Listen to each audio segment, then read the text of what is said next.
They're trying to tell us something.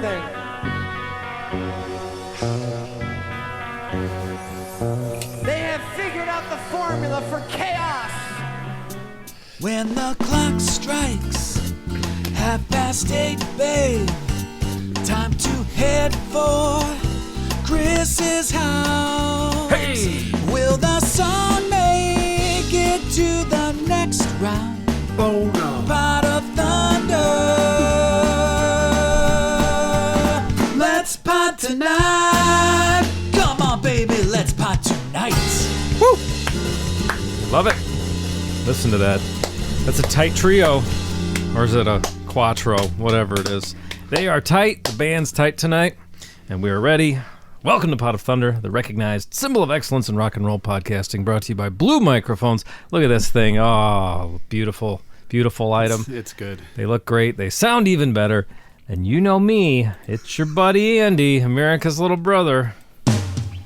All the children say we don't need another late show. We don't need to hear a podcast that's low.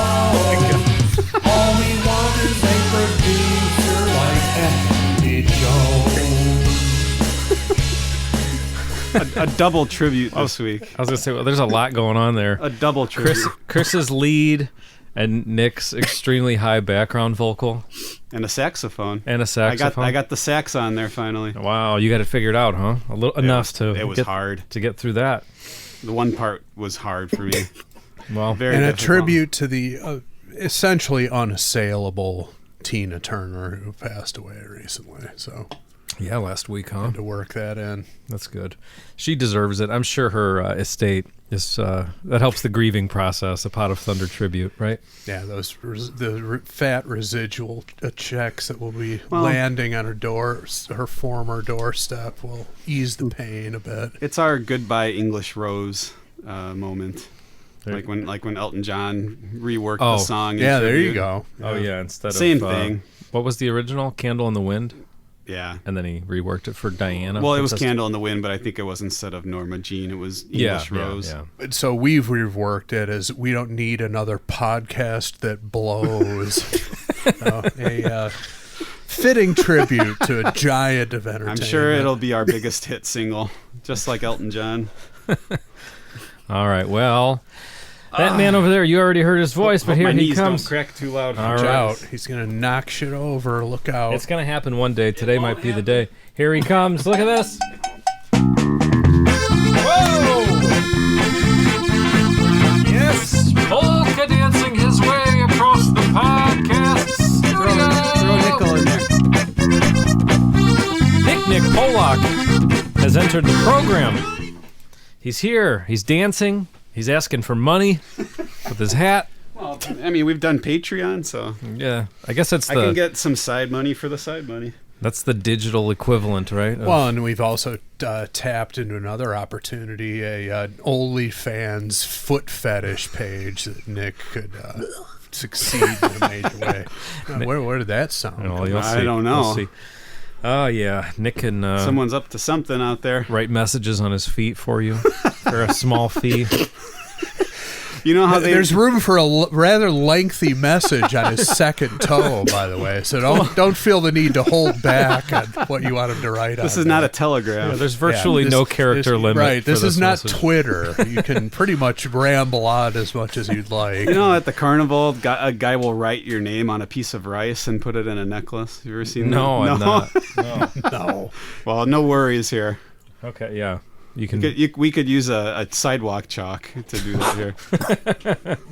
Well, to Nick's immediate left, you want him, we got him. Can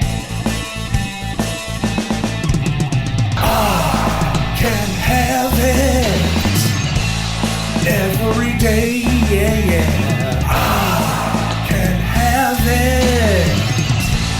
Get out of my way, yeah. Fuck you. Woo! Put your hands together for the breakout star of the podcast medium. That is Chris L. That'll puff your chest out, that one. That's it. Strutting around, just singing those lyrics out loud, people get out of your way. Summertime, everybody's outside. Got to Yep. clear a path for yourself. That's right. Strutting Get around. out of my way, period. And you may have heard someone not enthused about Nick's feet. A fourth voice I today. can't believe it. A friend for many years, but joining us for the very first time on Pot of Thunder. Ladies and gentlemen, put your hands together for Tommy Lombardozzi. Just a couple of friends being friendly. Yes! Tommy's on the show. That's all that's really going is, on here. It really is the best thing. It Just is. a couple guys. Guys being friendly. That's all that's going on. Make no Couple, 2-3 mistake, guys. he will be the first to sign up for Nick's OnlyFans foot fetish page. I can't do it, man. I can't do it. It's a lot of money. A guy's foot. I've just cover it up. There's no need No, to ever you're see totally right It's about it's that. 90 degrees outside. I'm not covering my foot. I don't care. I mean, I wouldn't care if you're walking on hell. You know, like, wear a sneaker. You know, you could even get a light sneaker. You know, A That's light true. You get a sneaker. summer sneaker. Doesn't like have a to be a Keds, like a slip-on kind of thing, or a Yeah, boat shoe. Keds. You know? something that breathes. I asked her for Adidas and she got me Zips. Wow. That's a good one. So Tommy's here for the first time. You know Yeah, Tommy thank you, guys. from the Jacked Kirby podcast. You know Tommy as being a great artist of all mediums, visual, audio, a humorist, a handsome man, and he's ready Thank you. for the first time to join us. I don't know where this is going to go, but it's going to be good. We don't have a plan for this episode. Well, you forgot another descriptor, an Italian. Oh, yeah. So that too. Well, that's obvious, right? Yeah. Lengthy discussion about that for our patrons only. We won't rehash any of that, but you Yeah, you could didn't probably mention figure out what we talked about before we hit You didn't mention the Sicilian toe when you talked about Nick's foot. That's true. see, now you're opening that can of worms. Chris is having a hard time biting his tongue. Yeah. I mean, it's just Well, whatever you call it, Nick's got it. His second toe is like a mile long. So yeah, you could scribble War and Peace on that motherfucker. And, Dostoevsky. What size shoe do you wear, Nick? Usually about a 12. damn. With a size 13 toe. Or like a size 9 foot. I usually with have a to buy 12 that toe. extension in the middle of the shoe. The Sicilian toe extension. You could only get that in, like, the Italian part of town. Yeah. they sell- What do Custom you call made it? shoes. You've had a couple of Italians in the past. Joey Casada, I know, has Oh, been yeah, a guest a few times. Is there any other ones aside from me? Cavaccini was on, right? Michael Cavaccini. Right. Yeah. That's a long I time broke ago. bread with Camarado in Philly. He's as Italian as they come. So Okay. yeah. So a couple. I mean, Are the you know. Caruso brothers? Those guys are Italian. Caruso brothers. They've got to be, right? They've got to be. I mean, you want to talk about psychos? I mean, that just proves it right there. So we'll interact with Italians. We got no problem with that. Clearly, we're thanks. doing it right now, but there's just certain things you need to accept about yourselves, and I don't know what's so hard about it. All right. The penis thing. I got to. Well, where you have large penises? Why does that grind you up? What is the problem there? No, it winds me up that I don't. I mean, we that's get the why the Irish are so fucking belligerent because they have acorn caps in their pants. You guys are the opposite, yet you're as angry, if not more so. I just can't figure it out. What the fuck? Doesn't make any sense. mystery for the ages. Jesus Christ. I don't know. Man. I wish I had an answer. Yeah. Fielding Fowler in our chat said that Nick could pick up a dime off the floor with those toes. Anyone have a dime? I think do we it. need a challenge. If not, there's I'll do guitar it. picks down here. We might I'll have do to do a that. challenge. There's a couple nickels in that thing. over Nickels there. are bigger. It's not Yeah. as impressive. In this thing somewhere? Here. This guy? Oh, this is I'm Yeah, on the this is perfect something in there episode. somewhere. This is something. But is that Am is that really that impressive? I could bring down a fucking 25-pound dumbbell from upstairs. That I think he could pick up with those feet as well. That would be impressive. Nick could throw that through a glass block I'll window. get that with his remote foot. control, except for Chris wants to probably use his hands on it later. Oh, There you go. So there's a Get there's some a Lysol. Just get some Lysol and hit it up. nickel. Hit the You remote don't have to pick it control. up off of glass. That seems unfair. Well, he just did it. He just picked it up. Yeah, there it is. It's like a simian, like a Come at me. simian. He's a well, given her suitness, this just falls into line with it. So Okay, let's take a foot break. I think everybody's had enough. Maybe. We'll see. We'll see. Some people love it. You know, there's the foot people out there. There's legions of people who love it. People You love feet. tap into their money. Why not? Yeah. Oh goodness. Look, you see a girl, foot is cute. Like, oh, that's a cute foot. Not every girl, obviously. Some of them just as terrible as men. But a man's foot, just cover it up. It should not be a seen man's in public. everything just aren't as good as agree. women's body parts. It's just a agree. fact. Well, maybe I could go for a man's tits once in a Mine's- while. That's kind of fun. I think I would put my body up against just about any woman. Yeah, okay. Yeah. Literally. This guy is speaking in the immediate wake of his latest Pizza Hut delivery. It's true.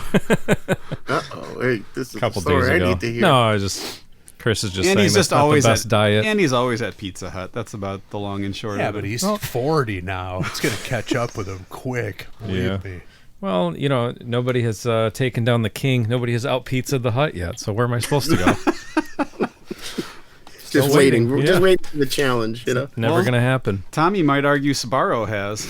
I mean, that's a big thing over where he is. Yeah. That would be a good name. Well, the original Sbarro is actually in my neighborhood. The original. Oh, the really? one that they bought the name from. It's like a Salumeria, like an Italian pork store kind of thing. Okay. All right. It's not that far from me. Oh, but cool. I think it closed down a couple of years ago. But the actual pizza place, like, there's no need for that here. There's so many fucking pizzerias over here. That you don't. There's no need to go to a chain. You know. Yeah. Yeah, mean, but people still do it because No, of they course. know Look, what to expect and they're idiots and they have no That's it. taste whatsoever. But I'll say this. Every once in a while, I'll be in the mood for a Papa John's pizza. Right. see, exactly. And They you all have order their it, place. It's exactly the same every time. You know what you're getting. That's what Unlike people want. a regular pizza place where sometimes it's mushy or it doesn't come right, whatever. The fucking Papa John's is always consistently you're like right. it's garbage, but it's like consistent garbage. There's no risk. There's no surprises. Right, and right, people right. want that sometimes. Yeah. Right. That's fair. You know, we should start a pizza chain called Sicilian Toe. Hugely. That would be hugely. There's a place nearby called Sicilian Joe's. So Oh, okay. for anybody who's not local. Is it really? Yeah, you've never been there? No, I've never even Where's heard that? of I it. haven't heard of it Good. either. There's one out in Cherville off of 30. Pizza This place? is a Yeah, pizza place called Sicilian Joe's. never heard of this. It's good. I wonder if if that's a legit play on Sicilian Toe, or if he has no idea what that means. You know, his name's Giuseppe or something. He just he doesn't want to exactly. be so ethnic. Right. Yeah. It's out by I can't think of the hardware store, but the swimming Aqua Tots. Okay. That area. It's out near there. Von Tobel's. By Von Tobel's. Yeah. Yeah, Sicilian Joe's good stuff. Okay. Aqua Todd. Aqua Aqua Tots. They teach kids to swim. That's the only place I could think of. Yeah. Nick, They also teach Italians how to throw people to the bottom of the nearest body of water on their off hours. Well, you It's really like a drop side them. You hustle don't really for throw them. them.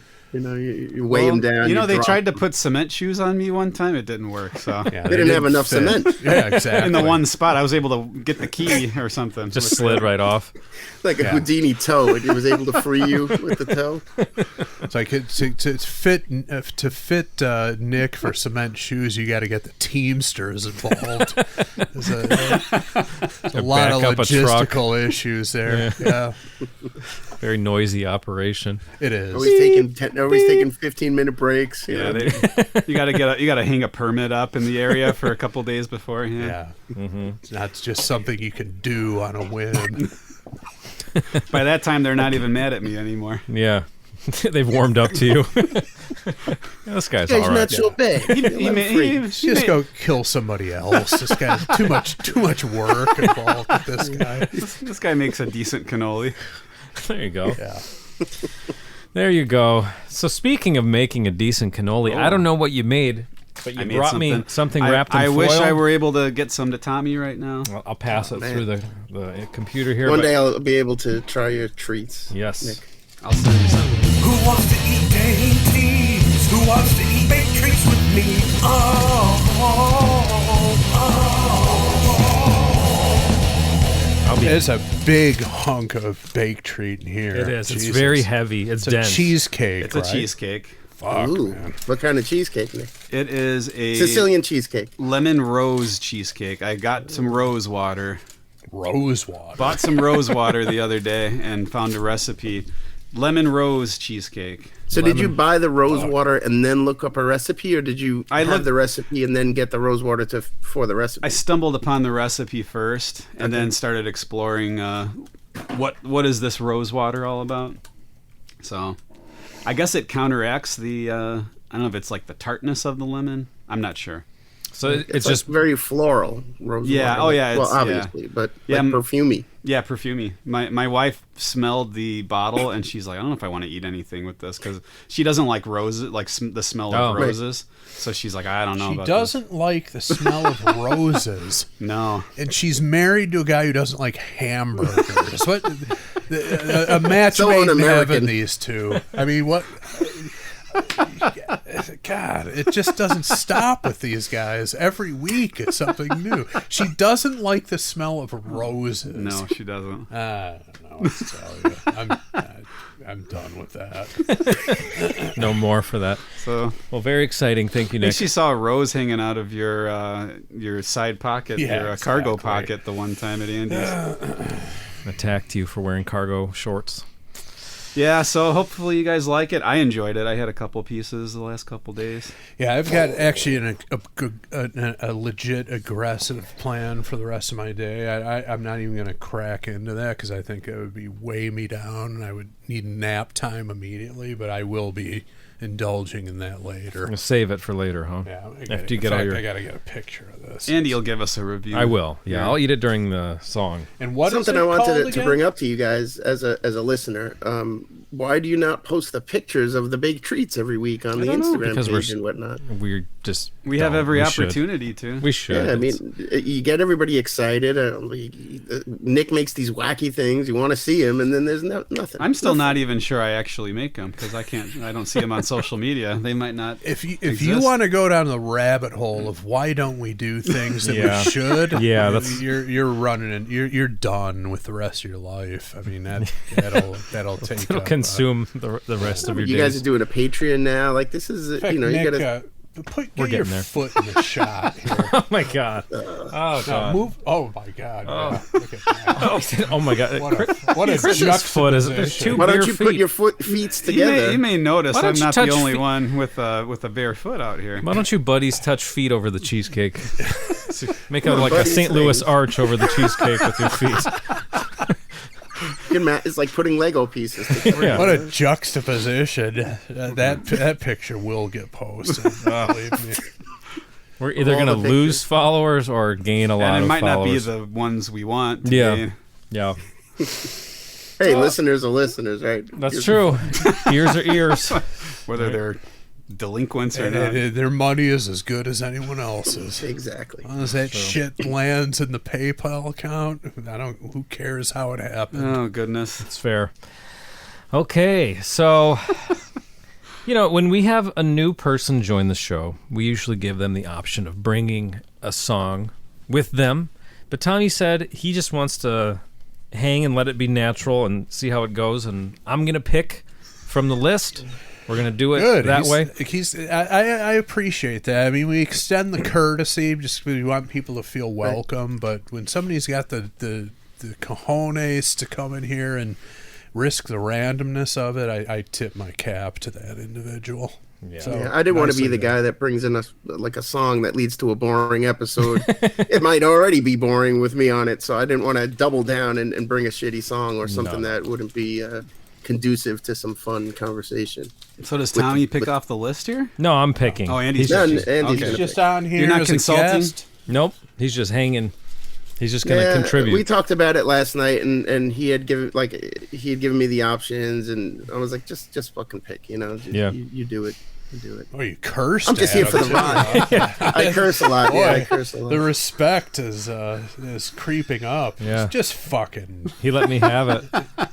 Well, I'm sorry, Chris. You're sensitive.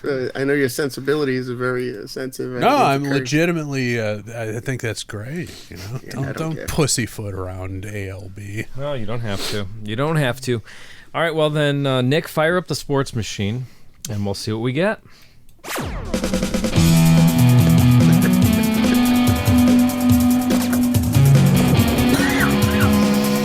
What are we up to on the total number of songs? 773. Come on, you assholes! Push it up over 800, man. And what will we do? What's their incentive? Just do it because it's the right thing to do. A high foot five for everybody?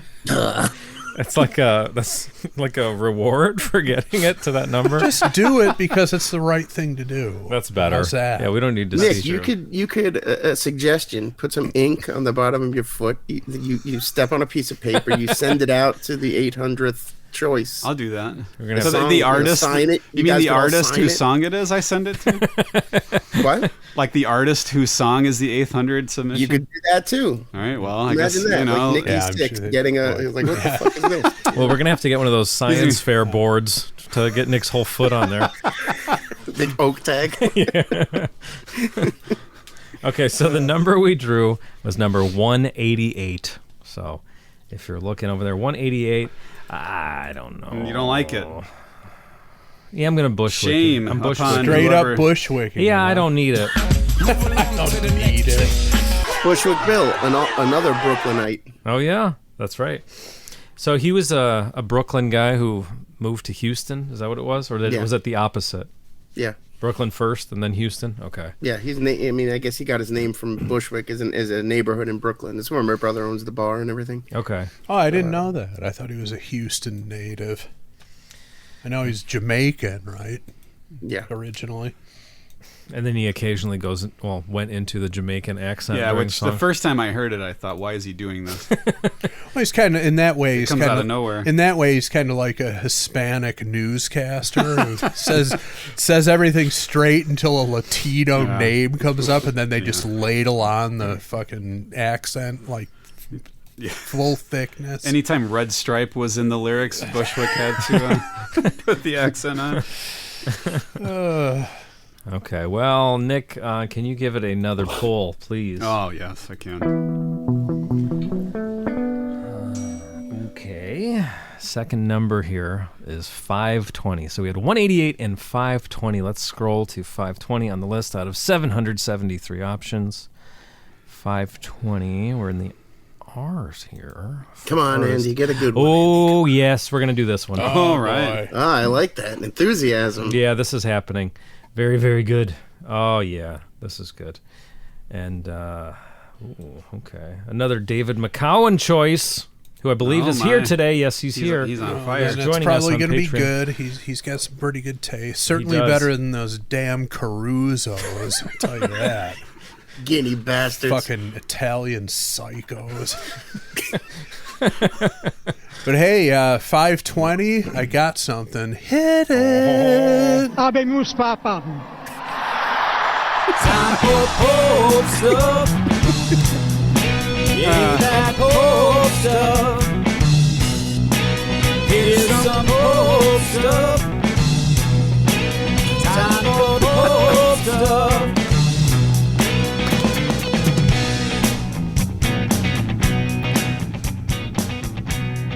Okay, this one's a bit of a reach, but then I've got a straight up second Pope topic here.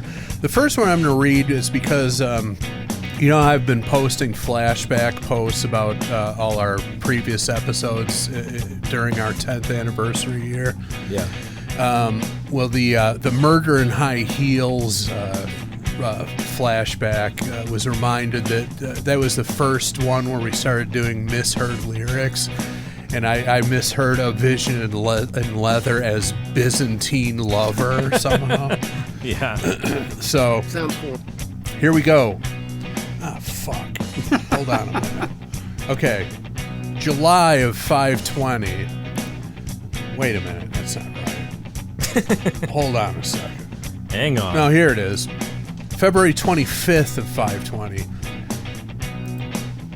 Epiphanius is elected Patriarch of Constantinople by Byzantine Emperor Justin I.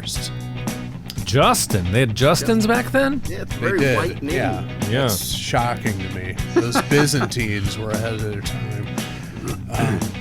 I'm not sure why I thought that was Pope related, but I did. I mean, it's got to do with the Byzantine. But I have a So it's straight up, related. legit 100% Pope item here.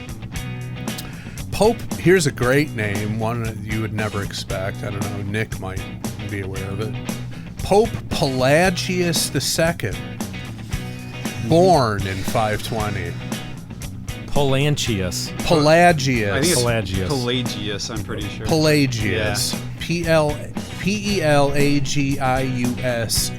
II, born in 520. So I there had you a go. friend that got that once from a woman in Atlantic City. You got a case of. She was handing out flyers or what? Oh, she was handing something With out. Pope stuff on it? There's also this thing called the Pelagius toe that not a lot of people talk about. But That's when it's really tiny. yeah, that's creepier, that's- yeah. as- That would be weirder. As Nick would say, the pinky toe. Do I Nick's say- favorite word to say, and my Pinky is? favorite word to hear him say. Pinky. It's not a toe. It's just a nail on a piece of piece of flesh. Oh, just Or one of hangs, those. no bone. The sixth toe that a few people occasionally get. Didn't Marilyn Monroe have one of those? Like a six? Did she? Did she? I don't know. toe? I never knew that. I don't know. Yeah, I think. And she could also speak to the dead with it. What? That's the toe she would stick up JFK's ass because he asked her to. I like it, yes. The JFK impression. That's good. Terrible. Impressions are happening now. That's what we need here. More impressions. We got Rich Little on the line here. Yeah. Rich Little toe. Pelagius toe. Yeah. Yes. All right. That was All great. right. So, Andy, excited about this one, huh? Yeah, it's a kind of good- responded positively almost immediately. It's a good one that we've been waiting years for. So, Really? Yeah. An artist we've listened to on this show before or no?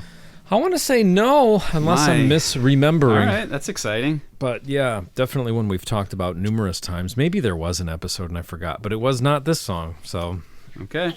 all right, you guys ready? Oh, this is bring it, man. exciting.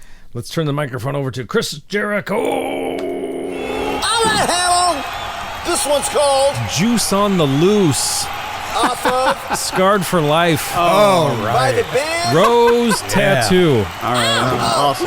Who's the pervert who submitted this one? That's David McCollin. I know this song very well. That's why I say that. Yeah. I do I'm like not Rose familiar with Tattoo. this song, to be honest with you. I have had an Australian friend of mine. I still have a friend. He's the guy that did that AC/DC song with me, Nick. Yeah. Who had introduced me to them. I guess they're an Australian band or whatever, Yeah. right? Yeah. And he had introduced me to them years ago. Good albums, like very, very Yeah. rock and roll. Great, Very a raw. lot of great songs in that catalog. Yeah, good songs, good production. I really like the production of those albums. Like again, very raw, kind of very, very homemade sounding. Obviously, they're not, but they had that kind of a vibe to them. Yeah, more This is cool. AC/DC with more of a blues slide guitar kind of Right, a vibe. dirtier. Yeah, a even little dirtier. sounding dirtier. AC/DC. Well, and plus, when you get a look at these guys, I mean, these guys are some rough customers, no doubt about it. I mean, they look way more intimidating than the guy in a fucking schoolboy suit. I mean, what are you gonna do? But When- the Rose Tattoo guys are like, these guys have been in prison. They will Keith kill me Mitchell. without even thinking twice about it. Right. And you know who introduced me to this band? The guy sitting to my left right here. One night, Chris and I were watching Metal Mania, and Rose Tattoo came on. I forget which. Probably Scarred for Life. I don't think it was that one. I think it was no. There was one where like Ingrid Anderson's out in the woods or something, walking. It's just kind of ominous. I forget which song it was, but yeah. Then I was like, oh, I got to check these guys out. And then I got their first two albums. I'm like, every song is solid on both of these albums. Yeah, if you're not I don't know familiar, this song though, so that's well, Oh, you're in for a treat. Yeah, I'm not familiar with this one either, believe it or not. I love the title, obviously. yeah, so. Juice on the Loose. It's pretty unbelievable stuff we're about to hear. Good. If you're not familiar is with great. the album cover, I would say look it up. Scarred for Life. It Bunch should of be thugs. it should be iconic. Like I said, you get one look at these guys, like, okay, these guys are not to be trifled with. Yeah. These are legitimately intimidating. It's not. They don't have good time mullets. I'll say that. Yeah, they probably were though fun guys though. You know, like they're probably sure. the best Well, guys probably. to hang out with. But there's nothing endearing about the album cover. It's very much like this is a gang. yeah. They don't have the good time mullets or good time tattoos. No, They look like trouble. they do absolutely. Well, and as we know, or maybe not everybody knows, but those of us in the room here know that it was some publicity write-up on these guys from whence came the terms jungle maleness and overwhelming masculinity that we use so often. Yep. Right. and I just Just thought the of horny levels. I thought of another connection here. Yeah. A coincidence. Wasn't Angry Anderson one of the, I don't know what you'd call him, one of the crazy post-apocalyptic guys in Beyond Thunderdome, or one of the Mad Max Yeah, movies? I think he was. And we just had he was? we had Yeah. the We Don't Need Another Hero parody. There's that serendipity Oh that my God. happens. It's completely not scripted. A lot of people don't believe that. They accuse us of shenanigans. Absolute coincidence. I've got one more coincidence. We have rosewater cheesecake for this rose tattoo. Oh, wow. Unbelievable. And Nick's got a tattoo on his foot, so it all fucking all circles back. You got a He was tattoo of- into politics. Didn't he get into politics He for a while was, too? yeah, he was, absolutely. Imagine that. Imagine that. I mean, look, I think it's somewhat successful. I think David, who submitted this song, might have to fill us in on that, but I think he had a somewhat successful political career That's amazing. with the first name Angry. Great. That's fucking great. Wow. Did he keep that name when he was a politician? I think that's how anybody knows him, right? It's not How like- did you not? You know. Yeah. But it's less impactful when he goes by Seymour Anderson. Right. Just You know, stick not with the much is anchoring. getting Need done to politically grab, with need the to Seymour. grab people's attention. He had to scale it back, and he ran as Perturbed Anderson. Yeah, if he wanted to be a moderate, had to go down the middle based on what his advisors were telling him. Yeah. Here in America, though, he'd fit right in with that moniker. That's Right. what politics is all about. Yeah. So, Oh, he'd have a talk show, a fucking yeah. giant Twitter account. Yeah. He'd be great. Yeah. So let me tell you what David said about his submission here. It says, every cut on this album would be great, but this is a tailor-made classic Pot of Thunder episode. Agreed. Lyrically dripping in jungle maleness and testosterone. there you go. That's what we need.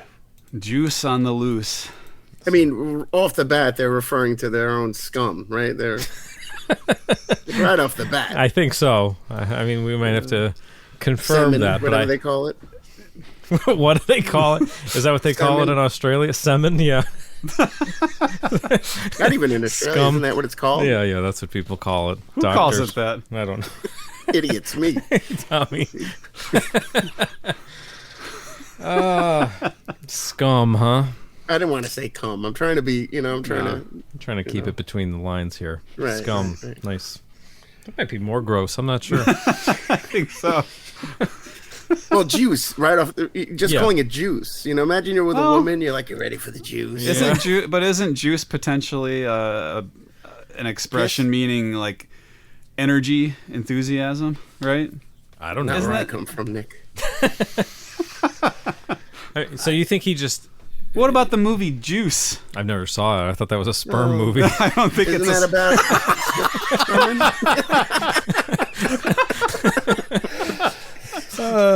It's a new genre of films.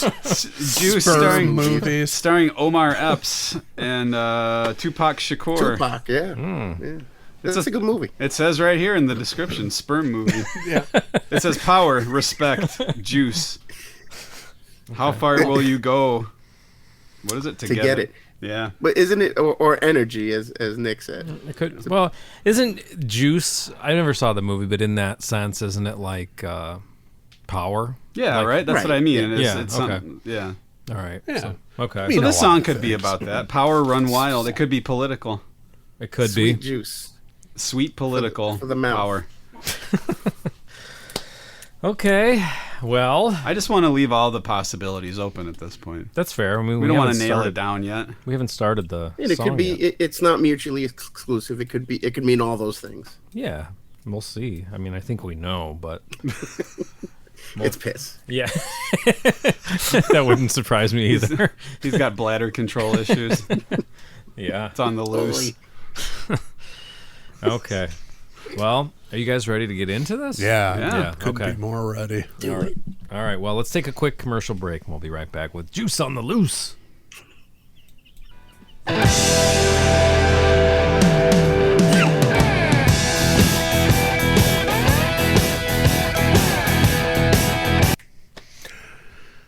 Okay, well, first of all, it just punches you in the face with a seismic chord blast from everybody involved, and then it lapses down into that seductive jungle groove going on. So Definitely a groove.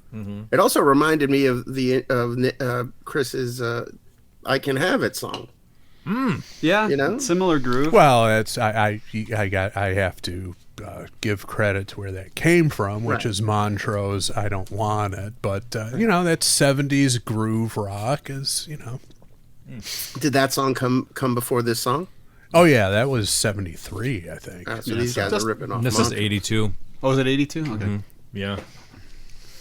Let's keep going. Well, hey, if you're Nope. going to rip somebody off, rip off the good stuff, and nobody has an issue with that. I certainly don't. Well, I mean, it's basically just a blues riff. Right, exactly. It's not like Trace that all the way back. Nobody's got the market corner on that stuff. But at the all end the of way back to the Sicilians. Exactly. The Sicilian sharecroppers and their acoustic guitars, but no, it's all very primal and there's nothing wrong with that. That's how more music should be that way.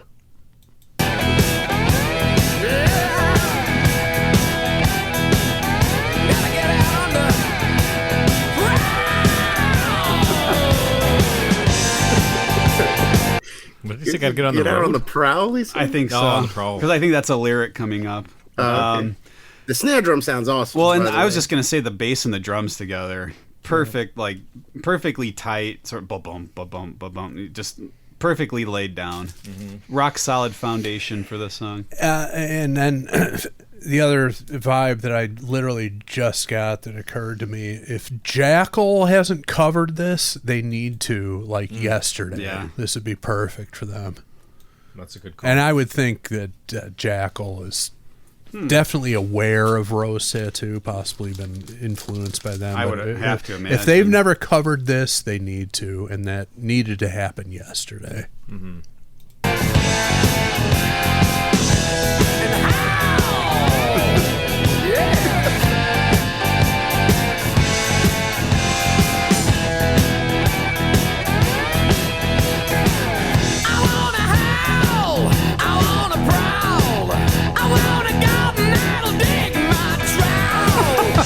All right, What? I want a garden that'll dig my trowel. Well, according to this lyric sheet, it's I want to go on out and dig my trowel. No, I think it's a garden. I think it's got to be garden, right? Yeah, it's got to be. If I'd known, I would have brought my CD. I think might have lyrics in it. 'Cause- No, it's got. I always heard it as a garden.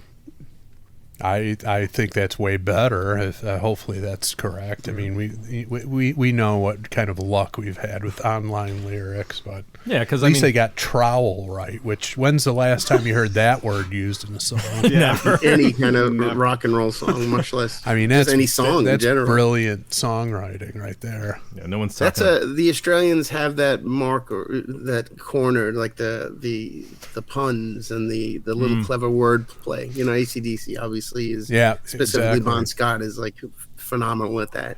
A lesser lyricist would have tried to work in the word backhoe in there, and it just or bowels.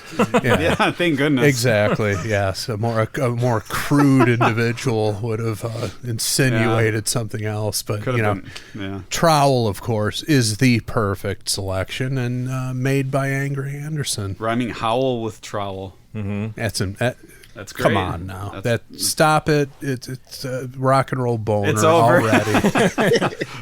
So, like, you guys We'll have listen written to the songs song, before, the like- rest of the song for our own entertainment and commentary, but let's just say it right now. This is a rock and roll boner, period. And it only gets better. So Anybody, if you vote against that, I don't know what to say. You know, we're going to turn the Sicilians loose on your ass. All right, let's keep going.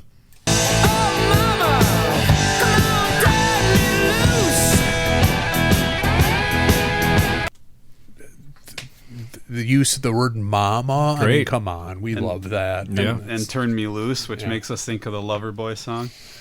It's all good. All good so far. Nick, go get your "It's All Good" hat and put it on. I can't find it. Okay.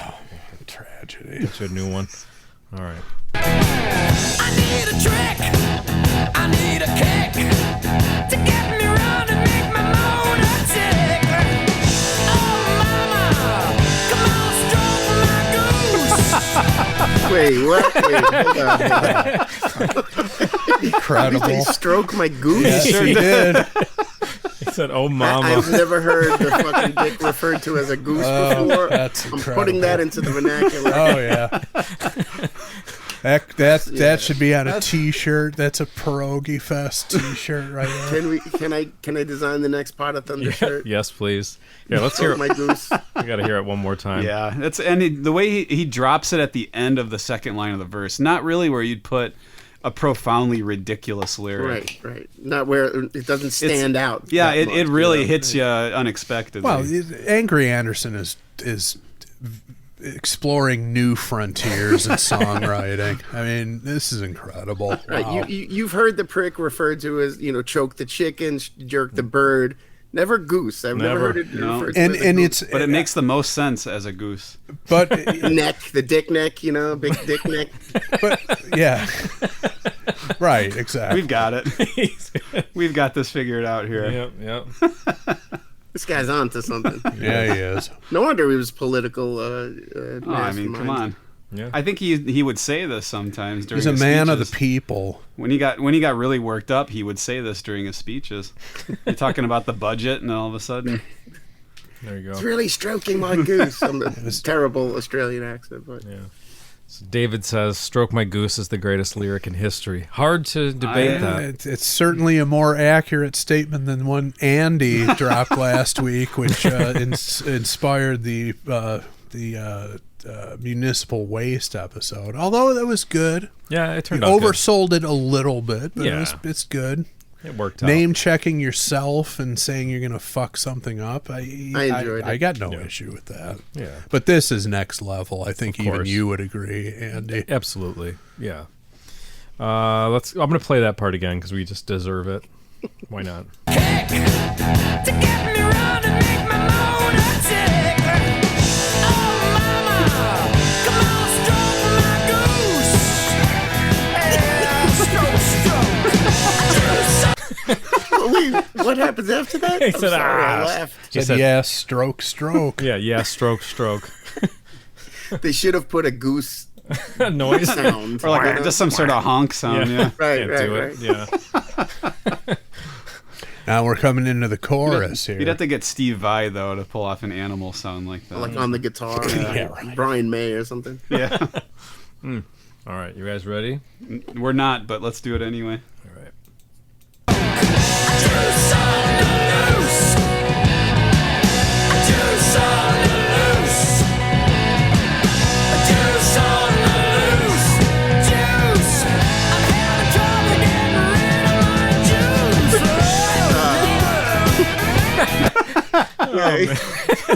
That's the best.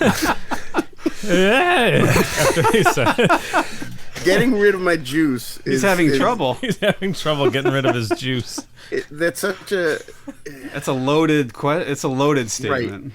In more ways than one, I suppose, but Not typically a problem most men have. Typically, they have the opposite problem: getting rid of the juice too soon or too quickly. So right. Yeah. Well, when you're 40, I'm pissing like 5 times a night. At my age, So. Oh yeah, yeah. That's why I was going to say he might need to see a specialist about that. That might depends. be a symptom of some more severe problem. He's gotta get those Tony Siragusa underwear. I'm also reminded of. Do you guys remember? Obviously when the OJ trial was going on, that was like a big headline: "Juice on the loose." oh, that's yeah. right. Like I remember that being a headline in Yeah. the newspaper, and I wonder if like whoever wrote that headline was a fucking Rose Tattoo fan. Could I be. can only hope. Yeah. Oh, and on a related development, I just it came up when I was searching for these lyrics. But if we were under the false impression that like Sicilian Toe, we were going to start like a juice and smoothie bar called Juice on the Loose, it's already happened. Apparently, there's one in Mount Prospect. All right, well, Road trip. That's by you near you guys, Mount Prospect. I don't know. Yeah, like within an hour or something like that. Yeah. So you guys well. need to take a photo. Go there and take a photo. Bring a goose. Ask you people know. to stroke it. Right? People online. $1. This is Patreon ideas, guys. Yeah, it is. $1 to stroke the goose. $1 a stroke. Well, do we need to hear that part again, or we're okay? No, we're good. We Okay, can we're move good. on. All right.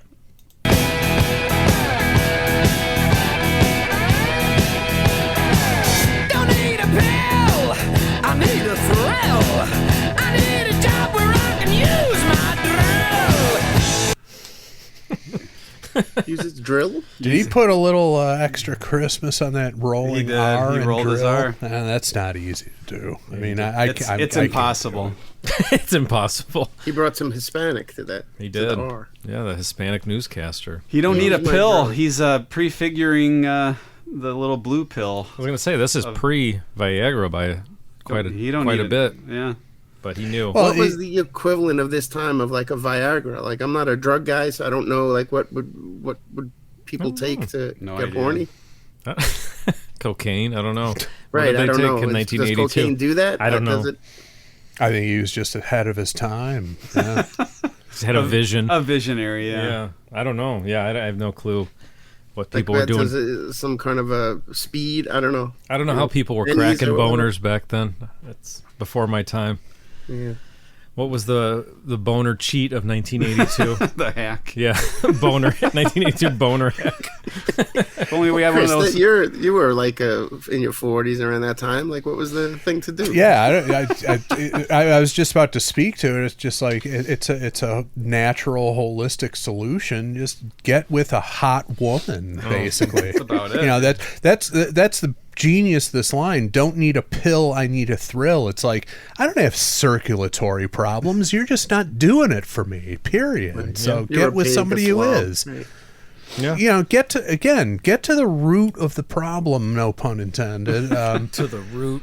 Just don't seek a pill or blame it on circulatory problems. Your woman is not doing it for you. Move on to another one. That's the fucking issue, and he's foretelling it decades ahead of when they came to market with that stuff. Do you think these guys got the kind of women that were like the top 10, like 10 tens, you know? I'm gonna say that they would have like that Gene Simmons kind of quality where it just So didn't anybody. It didn't matter, but yes, probably some beautiful women mixed in with whoever else, right? Just anybody. Well, I mean, that's my guess. These guys are playing big shows, Yeah. Right. so. But I also feel they're something the to kind that. of guys that would just like, oh, fuck, whatever. you Yes, me too. That's Well, what I but think. at the end of the day, at 10 is in the eye of the beholder. If the Right, woman's right. doing it for you, who cares what anybody else thinks of her? That's true. Yeah. So, I mean, That's George you know, Collins' line. I never fucked a 10, but one night I fucked 5 twos. That's Rose Tattoo. There you go. That's probably in one of these lyrics. Yeah, and as long as it's a job where he can use his drill, that's all he needs to do. Yeah, I need a job where I can use my drill. At Home Depot. They're hiring. But is this not fucking just tailor-made for Jackal? It could be Jackal. If you played this for somebody and they didn't know anything about it, they'd be like, "This is like an unreleased Jackal song on a box." This is like a Jackal blueprint, basically. Yeah. Without the chainsaw. I'm unfamiliar with Jackal. I don't know. Well, we did the Lumberjack. We did an episode on them. So unless you're lying about saying you've listened to every I've episode. listened. I just don't remember. It was the one with the chainsaw used as like an instrument. Yeah, where he plays a chainsaw as solo. musical I instrument. think you would dig them, Tommy. Yeah, if you like this stuff, if you're into what you're hearing today, you would enjoy Jackal. I mean, Gotcha. they're just Yeah, I'll check them out. Some of the most incredible frontman behavior and stunts, like stage stunts, you could ever imagine. The one with the motorcycle. So stupid. But I agree. What era is this band from? Early '90s is when they're And they're still debut around, came but- out. Yeah, Okay. they're still doing it. Yeah.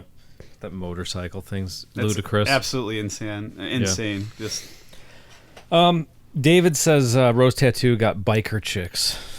Yeah, and He's an Australian guy who submitted the song to the list. I'm going to say he knows. So biker chicks is the answer. But, you know, we all this goes for all women really, but you say biker chick, it can run the gamut from Right. blazing hot to absolutely hideous. Right, you could look like a biker. Yeah. Right, but if you're into it and it's giving you a thrill, then that's all you need to know. That's all That's that it. matters, Chris.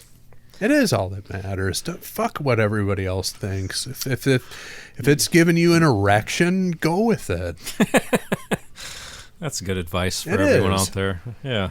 Don't That's overthink Angry it. Anderson's next Jeez. political slogan. Yeah. So that's, it's all, as long as it's a job where he can use his drill, he's good with that. And that's how it should be. Don't overthink trowel, it. drill. There's a definite Yep. construction theme going on. Yeah. Concrete sneakers. I don't remember what day of the week it was, but when I was a barista at Chris and his wife's cafe 20 years ago, there was a biker night. Was it every week or was that like a monthly? Do you remember that? It's like every week. It was they every show week. Up Yeah. on a Wednesday or But something. they were like legit bikers, like Hell's Angel type Yeah. bikers, or like guys. But No, I no. don't think they were Like full on Hell's Angels. They might have fancied themselves as such, but again, that's Weekend another warrior level type. No, of. I would say not Weekend Warrior. I would say visually they looked like frightening bikers. Like I remember there's this old guy, and on his neck it said "fuck you" real big as a tattoo, like across the whole throat, like in tall letters. I'm like, oh, this is great. But he was super nice. I just like my first time there. I'm like, oh boy, here we go, because they weren't happy that a boy was working. or they were. They let me know that they. That They should- we they should should try be- to make sure that there's a girl working next time. I was like, oh, Wow. well, I'm sorry, but I'm here today, and I'm going to take care of you. I'm sure some of them looked at you as a girl Well, like I was girly. I was 20. Tight butt. different than now, right? Yeah. I've lost it in recent years, but back then, forget about it. That's when How I did would that happen, Chris? How did you initiate a biker night? Well, they just picked the place and started. Oh, showing they up. initiated Yeah, it. I didn't. It wasn't anything. Plus, I think it was a holdover from the previous owner. But, Yeah. Gotcha. And I think it was it like a AA kind of situation? Like, I think that was their deal. They didn't go to bars anymore. They were all like okay. in recovery, so they'd go there and meet up and kind of I think that Not- was true. Yeah. not raise hell, but kind of raise hell a little bit. They'd all get a coffee and sit down and move the tables however they wanted and turn the chairs around and We're doing what we want. Yeah, exactly. Give me a chai tea. Yeah, exactly. They would go That's get the Fuck you. Pelican, the copy of the Pelican Brief from the bookshelf. it. Yeah, and yell at it. Yeah. Yeah, bikers. Good You people. got any from- fucking donuts? You're pretty much nailing it. Exactly what it was. Get a little dainty and a coffee, but they'd all have rough voices and swear a lot. But they were also good tippers and very polite. Yeah. So can't knock them. All right, let's keep going.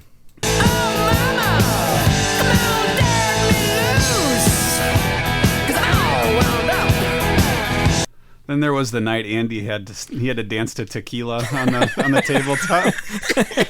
I had to get out of trouble. I say we let him go. Yeah, I was envisioning something like that happening. So it was a fish out of water Gonna experience. knock for me. over all their bikes outside. Yeah. Oh, disaster. I went to the Manatee Mobile to get something out of the out of the back and bumped over a motorcycle. Well, the knocking over of the bikers' bikes in a whole row of them is actually a scene in Going Berserk, John Candy, Eugene Levy. That's one of the most underrated comedies of all time. That's a But good yeah, one. there one sequence he knocks over a whole row of bikes, and you do the math on the rest of it. But Hijinks ensue. yeah, it's a great scene. I wanna bite. I wound up tight. I need to loosen up to put me right. Oh, mama. What's the lyric there? We say I want a bite. He said, Yeah. I want to wound up bite. tight. I'm wound up tight. I need to lose enough to put me right. I think he said I need to loosen up. Okay. Okay. I thought that he was saying he needs to lose enough juice, and then he'll be okay. He needs to unload that juice. Yeah, that could be accurate. Yeah, I got too much juice. Balls heavy. That's just not a smooth lyric though. No, that's true. I'm thinking loosen up, well, which is what Andy told the bikers. hey guys. Loosen up a little. That's Chris after he eats that rosewater cheesecake. Yeah, Yeah, I'm saving that for later. Did you have any? It's a massive. I have. Me? Oh yeah. I've been working on it. It's very good. Well, you like it? It's very tasty. Yes, Okay. I've been It's working a it over here. huge It piece is. of cheesecake. I'm gonna post the picture next to Nick's foot later, just to show you the scale of it. Because basically, a Sicilian toe is what you need when you want to illustrate the gargantuanness of something alongside of it. So, it's a huge piece of cheesecake. So,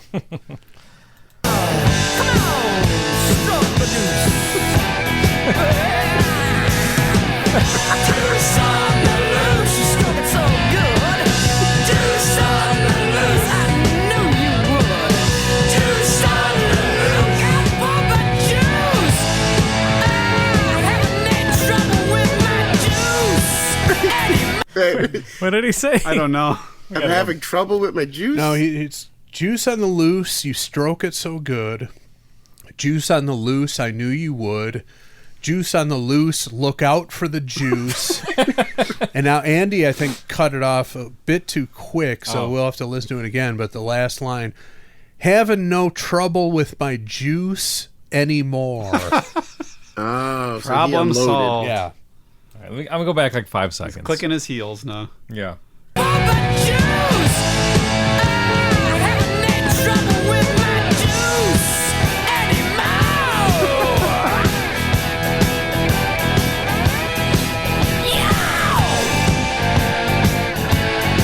So he found some broad to drain him.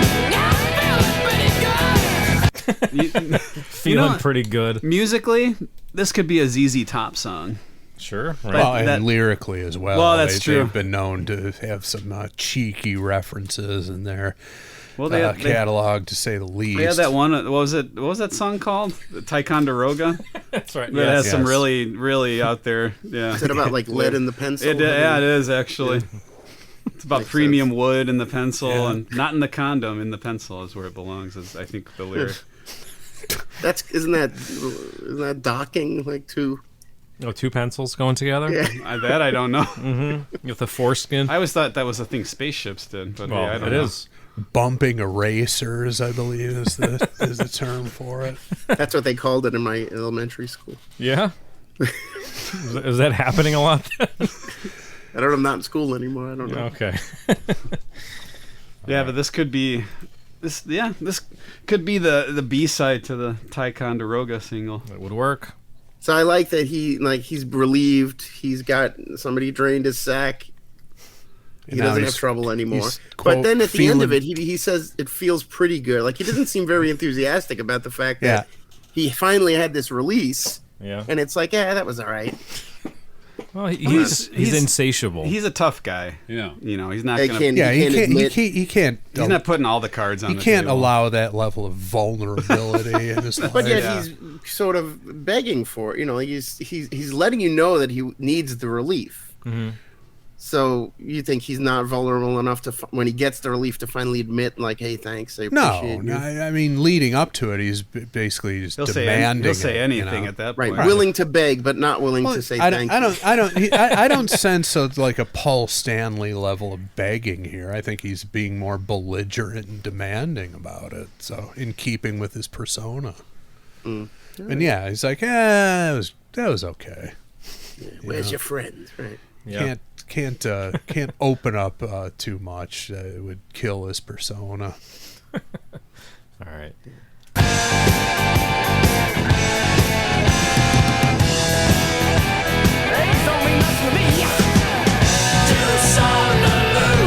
What do you say? Don't mean nothing to me, something like that. Yeah, Which plays into what you just said, that he's not even going to give you the satisfaction of that you relieved him. I just want to make sure he didn't say a word before don't. Did he say it don't? I don't he know. said something before it. He did say something I'm not before sure it. what. Let's go back and give it It's one not more. on this lyric list, so let's see. nothing.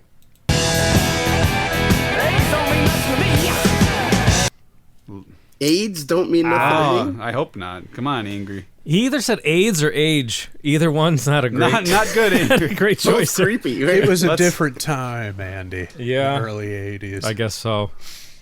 But yeah. I can't get AIDS. That's what he's saying. Right. that would play into the tough guy persona. But the age thing, and that's just can't really I don't know. justify that. You know? Yeah, you can't justify it, but again, we've talked ad nauseum about it. That whole dynamic, the Lolita dynamic, Right, is of course. just spilled all over literature and music for decades. So Plus, it would- they're Australian. Different rules. yeah, yeah, It goes backwards. over right there. below the equator. It's like the different swirl down the toilet principle.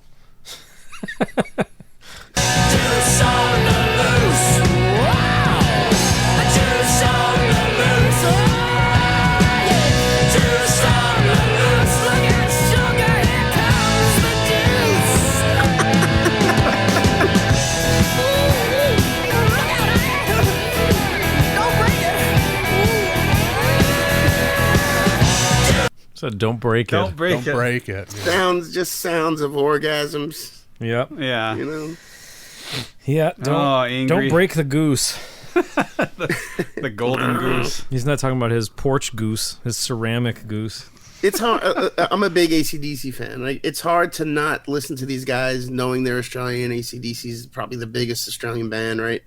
And not hear Bon Scott, you know. And I don't know if that's fair to say. I don't know how long Rose Tattoo They were has buddies. been around. They were because the Rose Tattoo had been around in the 70s, and from my understanding is that Angry Anderson knew Bon Scott. Yeah, I'm Right. sure they I were figured more they contemporaries than anything Yeah. else, you know. And I But think which makes it even more kind of like interesting, because you wonder. It's sort of like hair metal, you know, like they all kind of sound similar in a lot of ways, you know. And and like, do these guys, this style, whatever you want to call it, like dirty boogie rock or pub whatever rock, you I want to think. refer to it as, like, is that the style, quote unquote? So it's cool if they sound sort of similar Well, in their approach and their If I'm not mistaken, I think George Young had something to do with these guys too. Oh, he did. Because then you've got a band that I love, the Angels, who also were Great. produced by him. Yeah, yeah. And just three brilliant, like, Australian, just straight ahead rock bands like that. Right. So I'm thinking there is a connection there. But then fast forward a couple decades, you have your beloved Airborne, who Yeah. puts out the same brand of rock and roll. So I have an Airborne story. Can I tell you guys an Yeah, Airborne absolutely. story? Yeah. I've told this to Andy before. My old band, the Mother Jumpers, we played our last show in 2007 at this club in the city, a big club. And it was going to be our last show. I booked a whole bunch of other bands, like friends of ours and whatnot. And that was, our thing. It was a Thursday night, big send-off, that kind of shit. And the whole show got pushed back because last minute Airborne had to do a industry show there. So might have been like their first American show or whatnot, but it was for industry people. And we were all like, what the fuck? Like, all of our shit got pushed back, which fucked up the whole night kind of. and then those guys wind up to be, you know, who they were. So that's Yeah. my little airborne connection right there. They were good, you know. They were a good, tight rock and roll band, you know. Yeah, they're great. And then we broke up, so that was that. It's too bad. Anyway, Let's finish up here. We've only got a little bit more. It's actually about another A minute. little more but- juice. Little left in more- the tank. Yeah. Angry's gonna be snoring by the end of this. it's gonna be shooting dust, but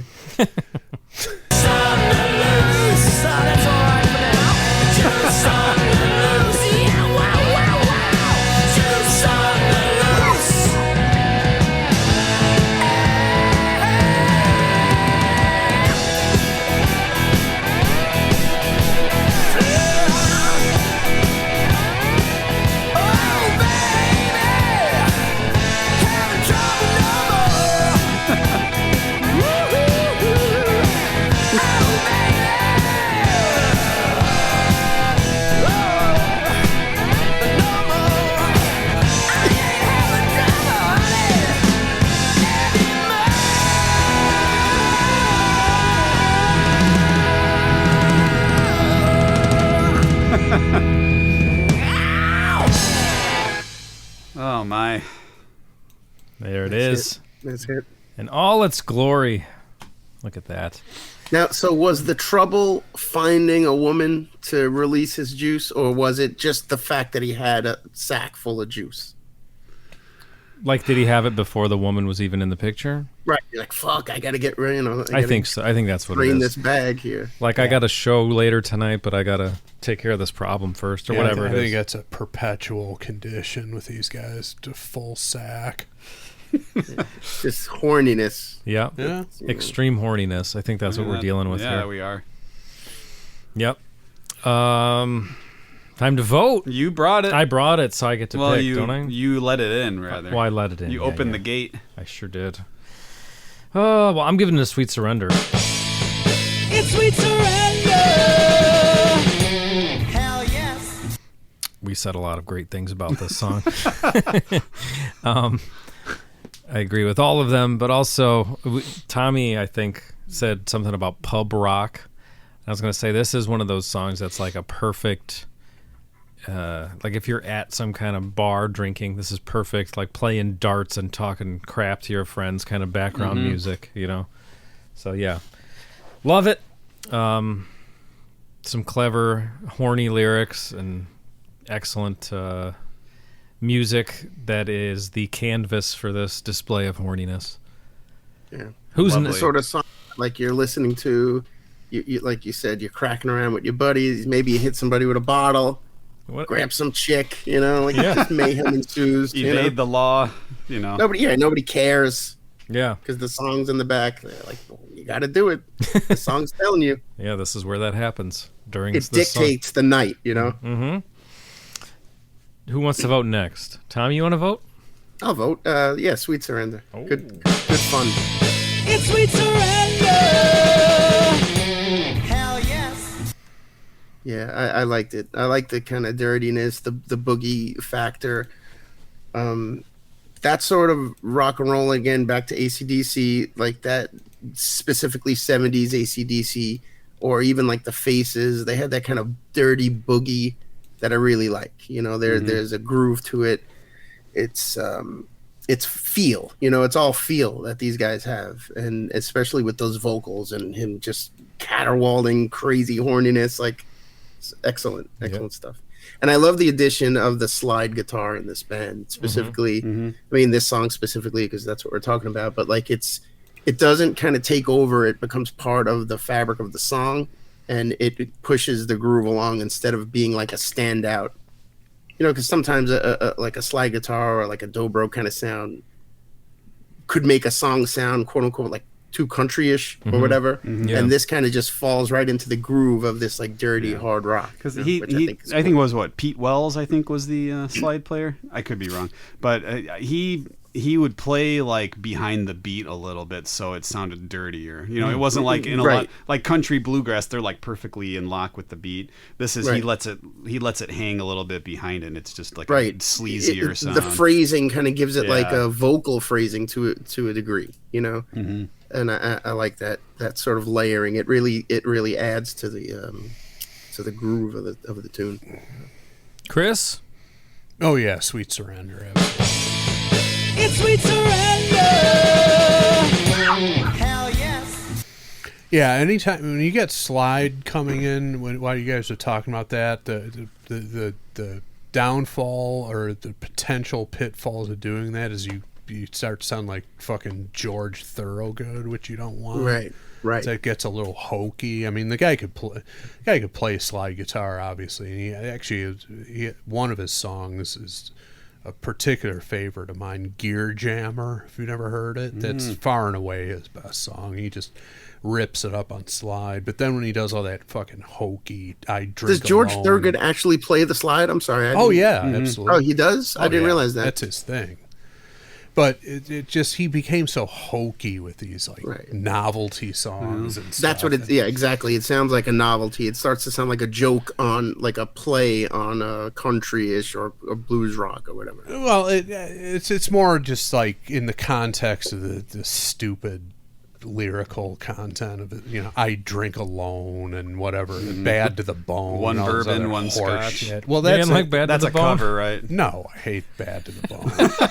I didn't know anyone hated Bad to the Bone. It's Nah, that's terrible. cheesy. Okay. Anytime you see it in a movie, like when they use it in a movie, they Well, use it. dumb. It's like this is the corny. This is the. Andy corniest- always loved it in the trailer for Problem Child. How that might how be the only slide movie busts it's out. good in. Yeah. You know, I borrowed that single from Gloria Rohrman. I remember. I had to give it back, I think. Nick had to give it back. Yeah, it was a They- mother at our It's not- grade school. I borrowed it from her. It was demanded that I bring it back, yeah. But just it's a bit of a hijack, but just to reiterate, George Thorogood, go seek out Gear Jammer, listen to that. He gets a pass for everything else because of that song, but doesn't make the other stuff less hokey. And what I'm saying is, when you interject that kind of slide guitar, you run the risk of it sounding hokey. It doesn't sound like that at all. In fact, you couldn't imagine it without it. This song, and you know, not to get too fixated on something that's not the actual artist, but it's just like you listen to this and it's just like, I'll say it for maybe the fifth time I've said it on this episode, but if Jackal has never covered this, they need to do it immediately. Add it to the set immediately. All right. Nick, how are you going to vote here? Well, I'm going to give it a sweet surrender as well. It's sweet surrender. Hell yes. And What can you say about Juice on the Loose. that hasn't been said before? Yeah, we said a lot about it. It's great. It's hilarious. Just severely entertaining song. Severely entertaining. So, like Nick, you said it's hilarious. Like It's hilarious. I question sometimes, like when you think a song is funny, does that automatically mean that you're like denigrating it, or not you particularly, but people in general? Like, you think of a lot of Kiss songs to have like something that you could laugh about or sort of make fun of, but that doesn't mean the song is bad or silly. No, not necessarily. Yet you can still kind of find some humor in it, you know? And I wonder sometimes, like, does that mean that the song is silly? Well, this song definitely lyrically is silly. Yeah. That's what a million rock and roll songs. are That's lyrically true. silly, That's right? true. Yeah, but it can be delivered with such precision and with such how would you say, such enthusiasm. Right. I think the earnestness and the delivery, like you said, is the thing that's going to sell that kind of. Yeah. That's going to elevate something like that from being sort of humorous and into being something special instead of just something silly. Yeah, you I know? mean, this is like a Little Richard kind of, you know, where there's something humorous about what's going on here when you're seeing a Little Richard performance, but it's awesome at the same time. similar kind of thing. Like some of the lyrics are it's a bit sophomoric as far as, well, not a bit, hugely sophomoric what's being talked about, but it's done in a way where it's like he's losing his mind in certain parts of the song, and it's just funny that he's selling it. He's selling it big time, yeah. I mean, you know, like, look at the great hard rock frontmen. Look at your Steven Tylers, your David Lee Roths, your Paul Stanleys. There's something humorous about what they do. Right. Yeah, that's true. Impressive, yet there's humor injected. All right, well. Right, but it needs to be intentional, right? That's the thing that's going to make it work. Because there's I a think self-awareness, that I think that helps. Right, exactly. Well, it's also, if you don't know that what you're saying is stupid, then you just sound like an asshole. Well, like I said, as the saying goes, are you in on the joke or are you not in on the joke? And they're in on the joke. They're bought into the lyrics. They're not faking it. So, and you can imagine they were howling with laughter while they were writing the lyrics. Of course, to the song. yeah. This is not fucking Bob Dylan we're talking about here. This is, you know, they're in on the joke. It's not lost on them, the ridiculousness of it, and they're just reveling in it. It's how it should be. And this song actually helped me make up my mind about September. Oh, it's somehow related. It was gonna be a Rose Tattoo song, but now it's not. Oh no, that's okay. Oh, okay. I mean, can it get more outrageous than this song? Probably no. Not. Not really. So you had the option to do 2 Rose Tattoo songs in the span of a couple months, and you're not. Is that right? I think it's too. It's too close. It's only 3 months away. Well, to you, I say. Hell no! Trash ass nigga. I deserve it. Plus, now that he tipped his hand, he might be painting himself into a corner. He can't do it now. No, well, you know what? I was listening to a song this morning, and I thought, this one might be good. Well, there you go. Now that's the one. The universe has decided. All right. Well, I know some people give you guys shit for the September and the Februaries, but I love those months. You get it. Okay, if you got a problem with February, you're a racist. So let's just put that out there. It is Black History Month and everything, right? Yeah. Well, right there, but who would have an issue with September? It's songs about horniness that each month it closes with a Tom Jones song. If you got an issue with that, I don't know what to tell you. Just get out. I've seen Tom Jones a few times live. A few times. Excellent. Yeah, a couple times. Yeah, I bet. He's still doing it. He's in his 80s, right? Yeah, I mean, it's been a while. It's probably been 20 years, but great, great stuff. Guy can sing. Guy's got a voice. Oh, yeah. Yeah, for sure. Understatement. All right, look where we are, guys. Fat balls, too. I think Tommy didn't know his mic was live right there. Hot mic. I hoped it was. He was talking to someone in the room. Paul Stanley needs to know if Juice on the Loose is a rock and roll boner classic as voted by the 4 rock and roll boners here today.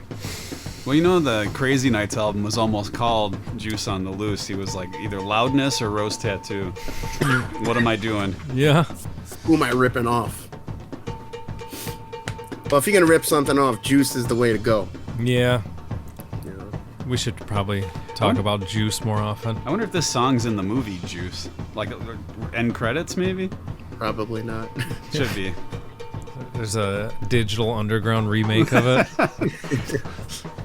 I think Humpty Hump could have handled this. The song Juice is a great song. Know the Ledge, Juice, Eric B. and Rakim, great song. Oh, I don't know it, yeah. Okay. My vote's in. Yeah, there shouldn't be much thinking going on. Well, Tommy's here. stroking his beard.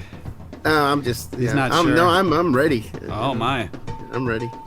Nick, your vote's in? Yes. All right. How about, I don't know, me,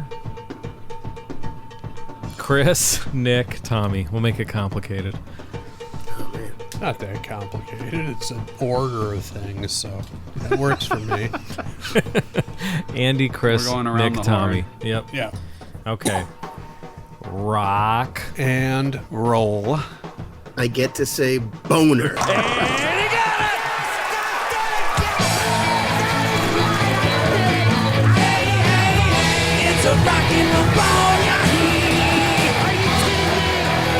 Highlight of my life. Well, we got Pete Wells and Pete Weber in the same episode. Wow. You did it, Tommy. You gave us a boner. You brought a boner to the program. Well, he came in here, open to just going what came out of the sports machine, and he hit the jackpot. So, I didn't pick the song, but I was ready for a boner. Right, but you could it could have been any one of another almost 800 songs. None of them would have been as great as this one. So Right.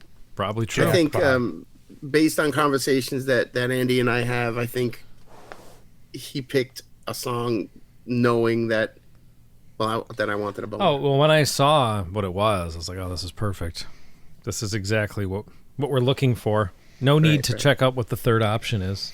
Right. And the first option obviously missed the mark badly, and we wouldn't subject you to that. So Yeah. And Hey, I'm just happy to be here. I'll do whatever you guys want to do. I would have had fun either way. I would have made ball bag jokes regardless. I would have found a way to put them in there. Well, I'm glad you did. What I do. There you go. That's why you're here. All right. Well, if you disagree with us, we're sorry. We're not. That's just the fucking way it is. Tommy, can you do Yardo questions with us? I don't have anything to do. Before we get into that, though, so last month we had a lot of important work to do with Stroke Awareness Month. This is a cause bigger than ourselves, and we had to do it. But something we forgot to do the past couple episodes is play the listener kudos for our 10th anniversary. We're a little behind on that. I need some more smoke blowing up my ass. I don't know about you guys, but I think we've still got some in the hopper. Correct? We have a lot. Yeah, it's just gonna take me a second. So that's fine. Stretch. But, just like I said, last month it was a cause bigger than ourselves, raising awareness about stroke prevention and whatnot, and it took precedent. It's important work, It's life or death we're talking about here. It's the difference between farting voluntarily and involuntarily. It's important work. So, but it's a new month. It's time to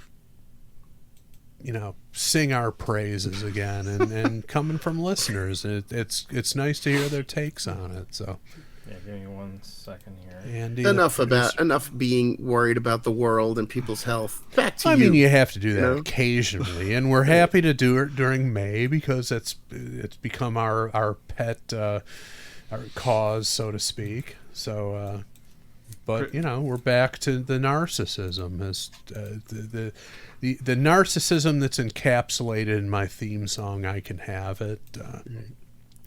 We're going to get back to that as soon as Andy kind of. Chris, not only can you have it, you deserve it. Well, yeah, and kind of caught Andy off guard, similar to when Nick's wife attacked me about my alleged cargo pocket, which is not a cargo. That smelled pocket. like a rose somehow. Yeah.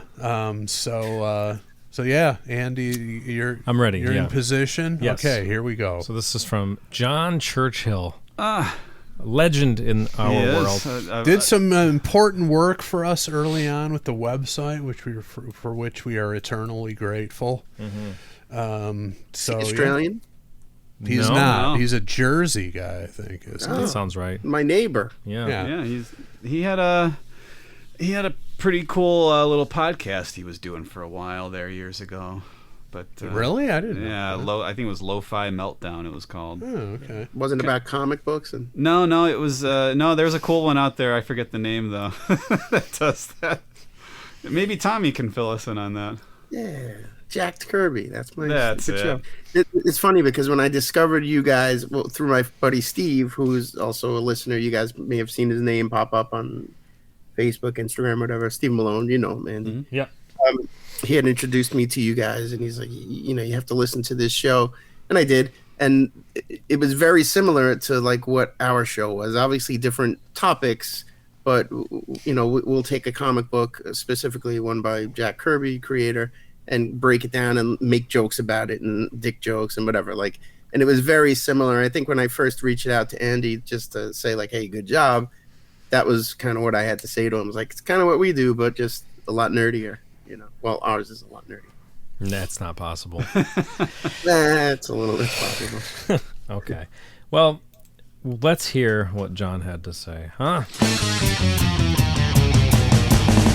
strikes 10 must be Monday night. A decade of stupidity, but that's alright. Listen to Pound of Thunder tonight. Leave us a voice message tonight.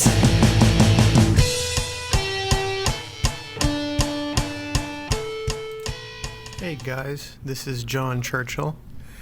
I just wanted to congratulate you guys on 10 years. I've been a fan since almost day one. I probably came in around episode 10 or so. Wow. And you guys have been a part of my weekly routine for so long now, But anyway, I think my feelings could be best expressed through song. Oh. Here goes. I just wanna. Well, it's Monday morning, sitting on the can, starting my week with an aggressive plan. I don't have to worry, I don't have to wonder, cause all I need is Pot of Thunder. KLB, producer of the year, dropping sound clips like diarrhea when he's baking treats. Nick can't lose, polka dancing and growing his pubes. Gunslinger, shooting from the hip. He's gonna tell you to go take a shit. There's yards of questions if you're in the mood. The bozo, pewter, and pope stuff too. So listen, all you boners all across Pod Nation, getting together for a celebration. 10 years of greatness, it's plain to see. So give it up for P.O.T. Wow. Nice. That's awesome. That's great. Nick's growing his pubes. Of course. That was impressive. Very white. Very great. Hey. It reminds me of the rap performance that the Tri-Lambs did in Revenge of the Nerds and the talent Right. show Well. with Lamar on lead vocals. Clap your hands, everybody. Yeah. And I got to bring up Dee Dee Everybody. Ramone. There's an influence there, I think. Funky man. Some Dee Dee King there, yeah. That's embarrassing. And make no mistake, both of those comparisons, high praise. Yeah. So don't think we're disparaging that in No, any not way. at all. That was great. terrific.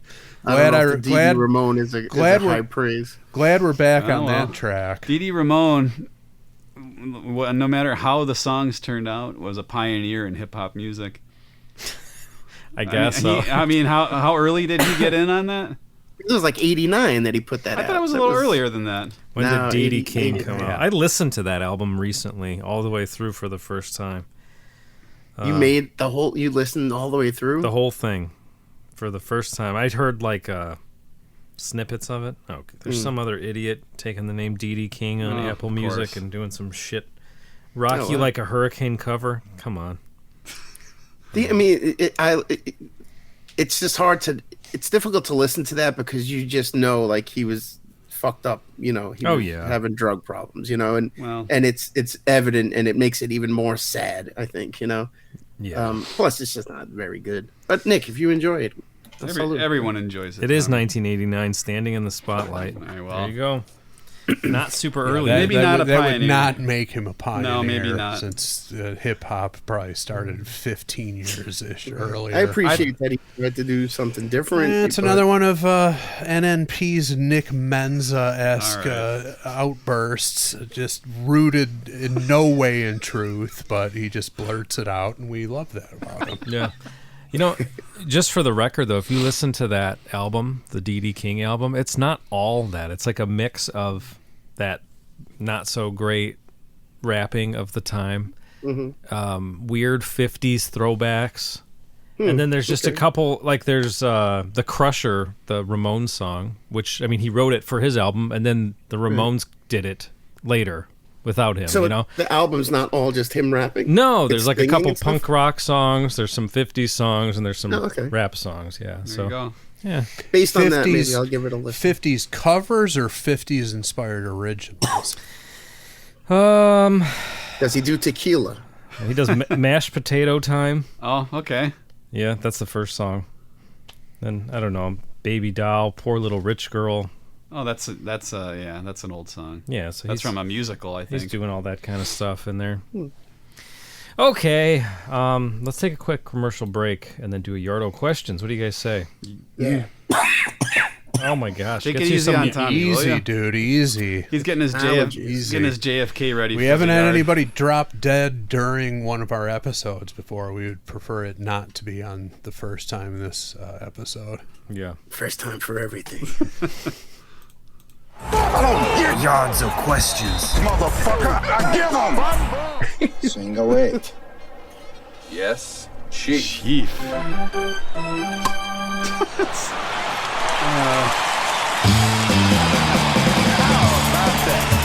You know that one went at least 450. It was a bomb. The way that one sounded. Forget it. Right on the sweet spot. Tommy, you ever a baseball fan? When I was a kid, I played Little League. Yeah. I hated it so much. The first game, I pretended to get hit in the nuts, and so I didn't have to play. And then it backfired on me because the coach wanted to rub icy hot on my balls in front of the fucking team. And I had to, no, I'm fine, let's play. And I had to continue to play. Would that even help? Would that help your balls, icy hot, if you got hit in the It balls? would I don't help think him, so. I bet. Yeah, maybe. I don't think that would have. Were you helped even anything. batting at the time when you pretended? Yeah. Or No, I were you was just out in the standing in the field. outfield? I was out in the field. Was yeah. the ball even near you when you pretended to get hit in the balls? I guess it or was something? close enough that I could say, all right, I could do this, and I could fake it, but yeah, it backfired. Like, I was never a big. the ump was like strike 2, and Tommy's like Yeah, nah, I'm not really a fan. My mom's a big Yankee fan, so Okay. I guess by default, you know. Yeah. I'll I was go just against curious. my mom. Never heard you talk about it. That's why. Yeah. Okay. I like guitars and shit. I'm not. Yeah, you like art sports shit. guy. Right, artsy shit. Yeah. Comics and drawing and making music. What about the John Fogerty baseball guitar or baseball bat guitar? That, He that had a guitar that was shaped like a baseball bat. absolutely. That could. I know he's got that stupid song, but I didn't know he had a guitar. Oh, how dare you! Now, Well, careful. D.D. King, I can handle. I like John Disparaging. Fogerty. I'm not knocking John Fogerty. But yeah, But, he's got You a. kind of did. You kinda did. I don't like that song. I'm sorry. Well, I don't know what to say. Well, I'm allowed. Yeah, be careful, Tommy. Don't ruin it now. This is I was- Nick I was you're doing talking good. to. Yeah. Sorry. Okay. This week's Yardo questions comes to us from Bubba McKenzie. Oh, I'm tickled that we got a yard from Bubba McKenzie. You know, I'm just. That's a real name? That's Bubba. Bubba McKenzie. Reputed raper of other men in prison, Bubba McKenzie. Not that Bubba. Different Bubba. It's like an Irish That's not rapist. the Bubba? It's not the Bubba who was unleashed on all criminals in jail. Yeah, it still is to this day, apparently. Somehow he's Other still kicking. Bubbas. Yeah. Well, So- it's kind of like James Bond, where it's not his actual name; it's just more of a title Yeah. that you inherit. Is that really what it's become to? Isn't that what they're saying? That I there's a thought- possibility that it may go that way I thought in the double- James Bond universe. I thought it was 007 could be different. Right. But I think people. they were toying around with having like a female play the could she character. be- And that would be like, oh, you're James, quote unquote James Bond. I don't know if that's but true, but I thought I heard something like that. Okay. They'll When figure we were out a way kids, to... we had this porno, Jane Bond. Jane Bond meets Thunder Thighs, and it was like, you know, she was a spy, and there was a big, Thunder Thighs was this big obese fat woman, and you know, sexual boy. hijinks Yeah, ensued. exactly. There was a rogues gallery. One of the guys' name was Dr. Dildo. He basically had a just incredible cleverness. In the, he had a doctor's creation of coat that. on with the reflector, and just under his arm, under his his sleeve was just a dildo hanging out of it. Replaced one of his arms. It's some kind of Right. accident. Yeah. That's all that they had lying around when at the Excellent. hospital. When The original Well- prosthetic. Right. For his evil plans, that was the most practical appendage to Right. put Yeah, on. the dildo Prosthesis. people to death. I guess so. Did he strike people with the dildo? Well, I mean, they had I to don't get- think he was actually in it, but in the intro to the movie, they went through the rogues gallery, Okay. and he was amongst like the table. He was like the he had table to- of villains. See, he had to get them angry enough at him to come close. Oh, yeah. Just like kind Right. of like when Obi-Wan got killed. You had to get him mad enough. Right, he had to allow it. Yeah. Right. Okay. Unless he had like a boomerang dildo, in which case he could throw it from across Oh, the that'd be room. something. Well, that's the, knock somebody the in the Australian head. remake. I think they put that in there. Right. A Yeah, Andrew dildo Anderson that of- dumps tacks on the road behind your car. Just running the gamut of things to foil your adversary. Yeah. The smoke screen. Smoke screen, oil smoke slick. coming out of the pee hole, oil slicks coming out of the pee hole, all of that. Right. Yeah, thunder thighs. Ugh. Nick, were you back to Bubba McKenzie? I can't remember if you were there or not, but were you at a show at the Fireside Bowl like 20-something years ago when the Bumpin' Uglies played? Maybe the name sounds familiar. So Bubba was in the Bumpin' Uglies, and I had no idea. They were just playing when we were there. They're a Detroit band. He's a Detroit guy. Okay. And he also was a professional wrestler. He's a big guy, and they would kind of integrate that into No, their... I didn't go, but you told me about that. Okay. show. Okay, I was not Was his there. wrestling name Thunder Thighs? Is Bubba McKenzie. And they would wrestle during the show. Yeah, right? they would like go through tables and Yeah, get juice, since we're talking about You told juice me on the about list. it, but I missed out on that one. So then somehow, all these years later, I see Bubba McKenzie following Pot of Thunder. Never communicated with him for all that time. I just remember seeing them. Uh-huh. I remember their song about Dean Malenko. Like, it's stuck in my head the way the chorus went. And it was a spectacle, so it sticks with you. But, that was it. And then I'm like, wait a minute. This guy's following us? And I sent him a message, and then... That's him, huh? Yeah, he's listening. And, Wow. yeah, he's a cool dude. That's awesome. Yeah, so we got a yard from Bubba. Yeah, we'll see how cool he is when we hear his... It was a Detroit band that traveled up to where you guys were? Yeah, it was in No, Chicago. it's 4 hours away. Yeah. Is that close to you guys? I don't realize. Yeah, it's like Yeah. 4 hours away. Every punk band played at that place in Chicago. Yeah. basically. Gotcha. Especially like Detroit and Chicago, it was they would always be playing at each other's places. Yeah. Gotcha. And it was about 3 blocks away from my old band house back in the day, from the Chicago band days. So, cool part of town. Yeah. Obviously. Yes, sir. Okay, so question 1. What's the worst thing you've ever smelled? Something that made a lasting impact. I feel like Tommy Did you has say an the answer. worst thing you've ever smelled? Worst. Yeah, worst thing you've ever smelled. Oh man. I give answer first. Me? if you've got one, Oh man. if you're thinking, we can kick it around for a second. Worst thing. Ooh man. I mean, I usually don't answer these, but I'll get it started since I have one that came to mind right away. Do it. You guys ever get those fly traps that you get at like a hardware store? Yeah. It's like a little jar, and you put some kind of solution that comes with it, mix it with water, and then all the flies go. Once a few go in there, they start attracting each other somehow, and they can't get out. But I emptied one of those because it came with replacement solution packs, Yeah. and I emptied it into a garbage bag, and I almost vomited Ooh. because it was completely like this big of a jar, almost to the top, filled with dead flies and maggots. Jesus. Oof. And I was like, Now, oh, was I'll it the just dump smell this. or the sight that did it? It was mostly? probably the combination, but Yeah. the smell, I remember the smell and almost vomiting. And then going forward, anytime we bought one of those, I just threw it out, wrapped it in bags and threw it out instead of trying to be thrifty and reuse it with the extra solution. Yikes. So yeah, Yeah, that's one. it's similar to you, Andy. I think what comes to mind is we had a little in the backyard. We had a little outdoor fridge, and at some point it got unplugged, and I didn't know. I don't know who unplugged it. I don't remember what happened, but I had gone to clean it out, and everything in there that was in there had rotted, and there was meat in there. That's so when I terrible. opened the fridge, just 1,000 fucking flies flew out, and inside was rotted maggot meat. gross.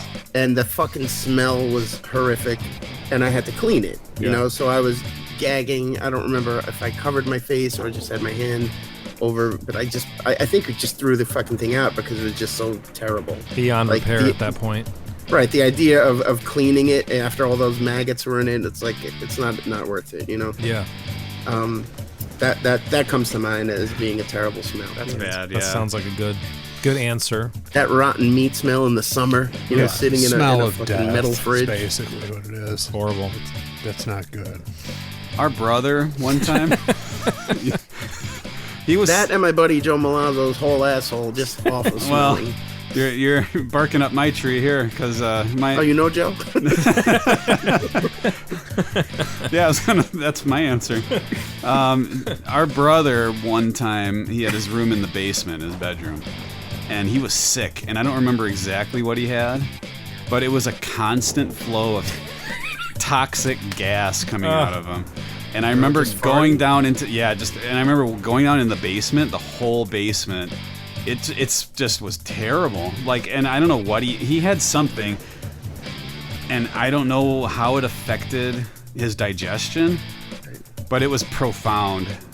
Like when you walk downstairs, not just like regular farting. Yeah, it wasn't. No, it wasn't like that. That you could get used to. Yeah. Yeah, like a rotten asshole. Yeah, it was a rotten egg, sort of like a quality added to it. You know, it was. I don't know, but something. I don't know if he'll remember. He might be listening right now. Maybe he can fill us in. Probably doesn't want to. Yeah.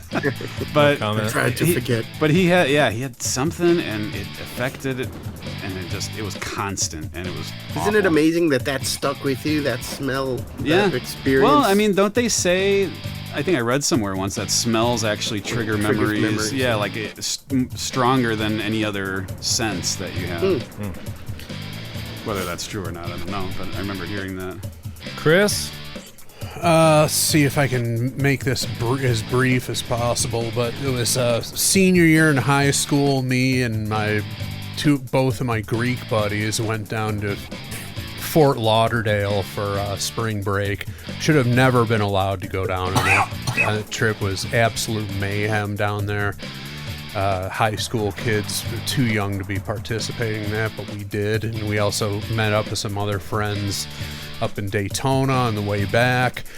Got in a huge bar brawl on our last night there. My buddy Greg, the ball of shit guy that I talk about all the time, he had his eye swollen shut. I had a nick under my eyebrow, and just like we were all beaten up, and just from just a crazy week down in Florida. And on our way back, we were coming up through Georgia, and we pulled into either a rest stop or McDonald's or something. I don't remember, but we had to take leaks basically. So me and Greg go in there, and we're just a wrecks, both of us. And we went in there, and there was some old man taking a dump in the stall, just as foul an odor as I have ever smelled. I mean, we've all been in wrecked bathrooms where somebody just took a completely horrific, smelly dump. We've probably done it ourselves. This was on a level beyond anything I've ever experienced. And just the fact that we were in there all nicked up from the fight a night or two before just made the whole thing that much more ridiculous. But he probably had what the other Jones brother had. He might have. Whatever it was, this guy, and he emerged from the stall before we could leave the bathroom, and so that's how we knew it was it had to have been close to 80. When he emerged, did he seem relieved? Nah, just victorious. Business as usual. Just nothing. Just that he went in there to do what he had to do, but it was just the foulest odor I can recall in my life. He came out and he said, "That feels pretty good." Yeah. That was all right. Said, "I'm having no trouble now." Yeah. All right, question. I let loose the juice. Question 2. What's the correct way to hang toilet paper? Should the end of the toilet paper hang over the top of the roll or hang underneath it from the back? I'm absolutely uncompromising when it comes to this. It comes over the top. Yes. If you do it under the bottom, you're an asshole. Cue the Michael Jordan GIF. Stop it. Get some help. Yeah. Over the top, absolutely, 100%. Over the top, 100%. If I see it certainly it doesn't never happens in my own house. My wife and I are on the same page there. If I saw it the other way in a public bathroom, I would be tempted to fix it. Although I know better than to touch anything in a public bathroom, especially after the scenario I just described. But yeah, it's not nobody normal does it under. It's over. Unless you do it, Andy. What could No, I'm with you guys. Andy goes. You have He does to it imagine sideways. where those people learned I do it that. sideways. Yeah, I do it sideways. No, yeah, I don't know. I don't think I ever have really even seen it the other way, but I've heard of this debate It's happening shocking before. it's shocking when you come across it. It's like, what? It is. It gets your attention immediately because it's so like not normal. and You're in it somebody's shouldn't house, happen. you go to their bathroom, they have it like that. Immediately, you're like, I Oh, can in get somebody's out of house, this I'll fix it immediately. But I'm talking. instantly worried, like, whoa, I Is gotta there- leave here. is there a What am window gonna I can do Yeah, escape it's here? out like, of do I know these people? Why am I What's here? gonna happen to me? You know? These people have no morals. There you go. Something's wrong. David says, I always turn it around when visiting other people's homes, no matter how they have done it. I've done it. I've done that too. just He's either way. marking his territory. Yeah. All right, and like question these people, maybe I'll teach them a lesson. You know? question 3. Who, in your estimation, is missing from the Rock and Roll Hall of Fame? Oh goodness. And thank you, Bubba, for your question. Your Yardo questions. Nobody's missing. They should just close her down. They've got everybody. That's it. Shut it down. I have no interest in the Rock and Roll Hall of Fame, any of that kind of. It's just so, and not because I'm not one of these people that they have rap artists in there, so it's illegitimate. Like that's bullshit. It doesn't matter, But call it the Pop Music Hall of Fame. The idea that somebody is quote unquote better than somebody else, it's just so stupid, For art. Yes, and I mean that's the thing. It should be. I mean, but even sports halls of fame have this thing where it's like in sports you'd be like, well, it's a numbers thing. If you've got the statistics, if you've won the titles, you belong in, and in general that's the case. But there are a few omissions of people who have the numbers that should be in, but they're not because the people voting on it are such elitist assholes. That, and that exists with all halls of fame. So the thing that Journey's in, but like the other quote unquote corporate rock bands like Boston, REO Speedwagon, Styx, bands of that nature, might not be your cup of tea. You might think it's too cheesy. You're probably not a fan of them because you're not a fan of the people who like that kind of music. But there's no denying the numbers. How many albums they've sold. How many iconic songs they've put out. You just can't ignore that if you're going to be a legitimate collection of the bands that made an impact on music in general. And it's so it would be those, and then the other obvious one is Iron Maiden. I mean, they finally put Judas Priest in, although it was with the lifetime achievement, so they're not really in, but they're in. But does that take them off the ballot? It does. Okay. So mission accomplished there. But I mean, Maiden's worldwide appeal is, you just can't deny it. I mean, it's a numbers thing, and it's not like the quality isn't there either. Say what you want about corporate rock. Heaven forbid somebody should write a song that would appeal to a lot of people. I mean, there's plenty of people like that, those in the Rock and Roll Hall of Fame, but you just can't deny the numbers and the album sales and how these songs have resonated with people. So, and it's just the standard is off. Like you said, is it a numbers thing? Is it an influence thing? Like, what's the thing that gets these bands in there? Cronyism sometimes. Right, and that's sure. It seems more of that than anything else, and that's why to me it's just like, this is bullshit. I just don't care. Like, it's just not something. I like the idea of having a museum where you can go and check out these like rock and roll artifacts or whatever. Yeah. The fuck, And they you know, have that, and that's a separate Right. entity. That's something else a lot of people right. don't And I understand. think that part of it is cool. yeah, You know, sure, it's for a historical perspective. Right.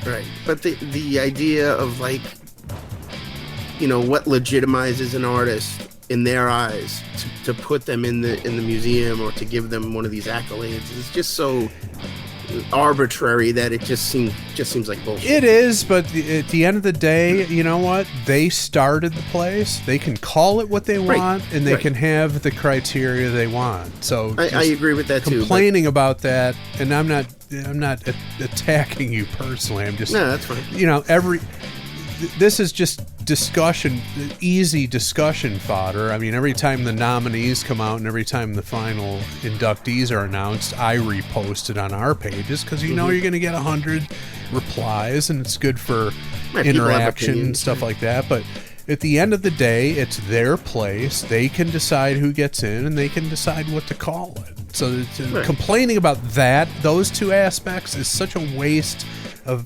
energy and time that it's not even worth talking about. But then when you get into who's not in and what the criteria is, I mean, this latest one, I certainly don't purport to be an expert on hip-hop, but Missy Elliott, is she that influential? Has she sold that many albums? I can't imagine she is. Is she more so than Salt and Peppa, like the more, or probably even earlier female hip hop artists? It's just, that one's definitely puzzling to me, and I would welcome anybody who could shed some light on it as to what the influence is or how many albums they've sold. I would think that if either one of those things was substantial, even as a cursory fan of just music, I would be aware of it. But you know, she coined the term badonkadonk. What else has she done? I don't know. She was really big for a while. I mean, not only physically, well, but watch it with that now. She was fat. PJ Subban got in hot water for making a Lizzo comment during the NHL playoffs, but whatever. Nobody cares what I have to say. Exactly. I care, Tommy. Thank you. But, yeah. I mean, if you're telling me she was that huge, then that was completely lost on me, and then I guess I understand. But that's the criteria. She sold a bunch of albums. Well, guess what? So did REO Speedwagon. Right, that's the thing. So other did Styx. bands and groups sold just as many albums. So Right. why aren't they in? You know, that's what I mean when it's the arbitrary decision. Yes, and that's absolutely happening. Legitimizes it. And it's frustrating, and that's... But you just have to not care. That's the thing. Like this holds no water for me. Like I just don't care. I have no skin in the game. I like what I like, no matter what Hall of Fame it's in. Who gives a shit? I have a list here of people who are not in the Hall of Fame. A couple of them are pretty shocking. Okay. You'd think that easily they're in there. Topping the list, in my opinion, not that I'm the hugest fan of this person, but how's this guy not in there? Meatloaf's not in it. Mott the Hoople's not in it. Okay. Which that's shocking. Billy Idol is not in it. Lenny Kravitz is not in it. He's Lenny Kravitz? He's and the why? darling of everybody. He should be in there. Yeah. Huey Lewis and the News are not in there. They sang the song when they started the Hall of Fame, the inaugural song about. And then they didn't let him. They didn't let him in. The heart of rock and roll in Cleveland. And none of as far as I know, none of these acts you even mentioned have ever even been nominated. And here's another shocking one, pun intended when you hear the name, Jane's Addiction.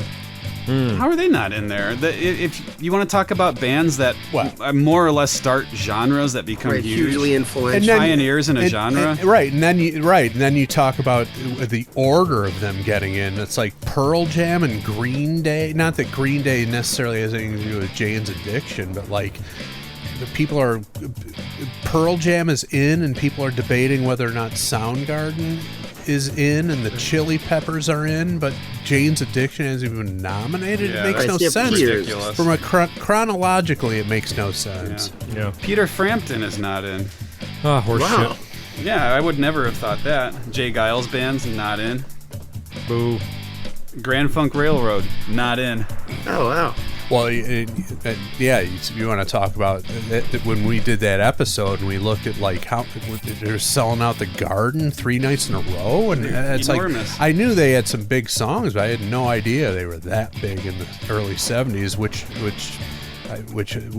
is a source of shame for me being from Detroit. But I mean, they were massive, and they're not in. So yeah, it's got to be who you blow, who you don't blow.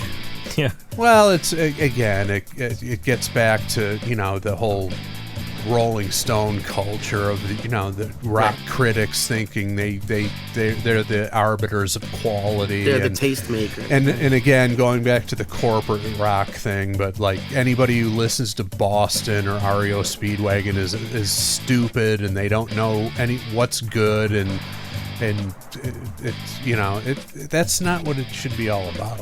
So. Well, thank you, Bubba, for your Yardo questions. Thank you, Tommy, for joining us. Tommy, let everybody know, how do we find you if we want to find you and all your activities? Instagram at Tommy Lombardozzi. I'm sure you guys will tag me or whatever. Yes, sir. I'm an artist. You could commission some artwork. Yeah, you did our... I have a piece of your work. Oh, yeah. In my home. Oh, the dragon. On my dresser. Yes, I see it every day. Very cool. You did our Halloween shirt design that some of our listeners own. So yeah, there you go. Yeah. They know Tommy. Yeah, cool. Yeah, I have a lot of I don't know about a lot, but a number of your followers already follow me somehow. There you go. Instagram. That's how it should work, and again, the community, right? Yeah, no, it is. That's one of the cooler things about the show is community it's built, but also someone on your level of talent who just offered up that artwork for us is just that's incredible. I personally want to thank you for all of that. Yeah, my pleasure, man. It literally is my pleasure and an honor for me that even asked me to be able to be a small footnote in the Pot of Thunder Wikipedia page is very, very cool. You're too sweet, Tommy. The community. You got to toughen this guy up a little bit. Well, he trusted Andy yesterday, so he's on the way. That's right. He kind of vacillates between hard ass and pussy. So, who, me or Andy? Yeah, you. Nah, I'm a real pussy. Okay. Right. But I do like that community aspect. I mean, even with my show, like we've been doing it for 7 years, I think now, 6 years, something like that. And you get to kind of, when you connect with people with a similar interest, it's like right away you become friends, because you have that kind of similarity. Joey Casado, who I'm friends with through you guys, I knew his work. I know ZO2. I know his Z-Rock is an excellent show. Yeah. And he had come on. He was on your show, and he mentioned that he was like a comic book fan. And I had reached out to him, and now he's been on my show a few times. Huge comic book collector, another nerd, and it instantly kind of connects people, and I think that's pretty awesome. Fellow Goomba, of course. Right, real Ginzo from Brooklyn, not far from me. Yep. He lives in Jersey now. He's sold out, but hey, it happens. What are you gonna do? I'm still in Brooklyn. I'm not going anywhere. There you go. All right. Well, thank you, Tommy. Thank you, thanks, guys. dude. Appreciate it, man. Great. I hope I didn't fuck it up too much. No, it's great. No, not at all. We'll be back next week with more Pot of Thunder. I just crave a buddy's kiss, a buddy's lips upon my lips. Please give me a nice kiss.